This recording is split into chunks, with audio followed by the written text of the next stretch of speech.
Let's consider the case of a large country that has a subsidy on agricultural products and reduces that subsidy. So we know that a large country that puts a subsidy on its product will, we can think about it supposing if it were a small country. So what a subsidy does is raise the price to domestic producers who then produce more. So supply will increase and consumers will demand less because the price has gone up. So as usual, we assume that there's some restriction on arbitrage where they can't consumers can't import at the price PW and then re-export at the price PW plus S and make money that way. So we assume there's some kind of tariff or something. So the subsidy produces deadweight loss for the country, regardless of whether it's a large country or a small country. One deadweight loss is the production inefficiency. The production inefficiency is because the producers, whose marginal costs are greater than the world price, they are induced to produce. So this extra production here is all having a cost. Remember, the supply curve is the marginal cost curve.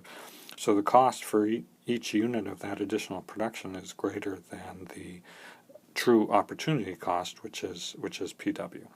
The second source of deadweight loss is on the consumer side. Consumers' demand is reduced, and the valuation of consumers of the product is given by the demand curve.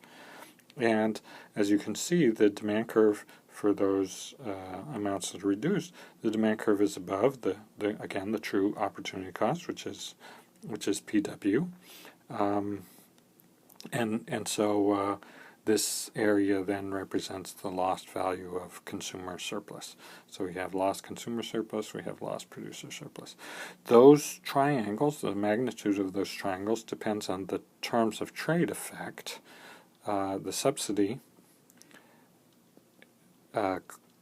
because it increases supply for exports, will lower the world price, and that creates an even bigger loss for the country in the case of export subsidies. We don't need to show that, however, here, because reducing the subsidy, say to a half, reduces the terms of trade effect and, of course, reduces the magnitude of the two deadweight losses. So reducing subsidies in an export industry will always make the country better off. If the importing country responds to that by reducing its tariffs, we might ask, well, what's going to happen? If the importing country is a small country, then, as we know, it takes the world price, which takes into account the subsidy of the large exporting country, takes that as given, and it puts a tariff on. A tariff always has deadweight loss, producer and consumer deadweight loss. Producer loss because producers are induced to produce, and their marginal cost is greater than the opportunity cost, which is the world price. And consumer loss because consumers are induced to consume less of the good when their demand curve is above the world price, so they value it above the world price.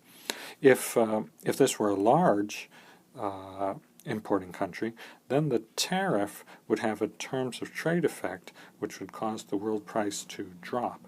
But that, for the two countries, that's a net zero. The terms of trade effect for one country is a terms of trade loss for the other country. So in terms of deadweight loss, we don't need to consider that at the global level. So reducing the subsidies and reducing tariffs is welfare enhancing for the world as a whole.